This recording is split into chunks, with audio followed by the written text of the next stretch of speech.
অনেক আপুরা জানতে চেয়েছেন যে আসলে মহিলাদের জন্য এতেকাফ করা জায়েজ আছে কিনা বা এতেকাফ করলে বিধান কি।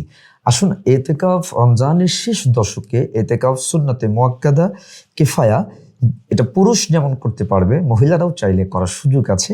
সেক্ষেত্রে মহিলাদের জন্য এতেকাফ করা জায়েজ, তবে মহিলাদের জন্য স্পেশাল কিছু ক্যাটাগরি রয়েছে। নাম্বার ওয়ান, মহিলারা যদি এতেকাফ করতে চায়, পুরুষরা যেহেতু মসজিদে করবে, মহিলারা নামাজের নিজের ঘরে, নিজস্ব ঘরে নির্দিষ্ট কোনো জায়গা, মুসাল্লা অথবা নির্দিষ্ট স্পেসিফিক কোনো জায়গাকে নির্ধারণ করে সেই জায়গায় এতেকাফ করতে পারবে।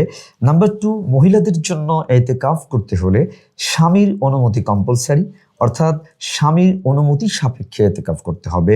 কারো যদি স্বামী থাকেন এবং স্বামীর অনুমতি ছাড়া এতেকাফ করেন, তাহলে কিন্তু সে এতেকাফটি হবে না। এই জন্য স্বামীর অনুমতি বাধ্যতামূলক।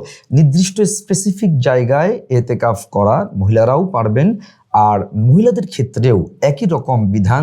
যেই জায়গাটি নির্ধারণ করা হবে ওই জায়গা ছেড়ে অন্য কোনো জায়গায় প্রয়োজন ছাড়া যাওয়া যাবে না।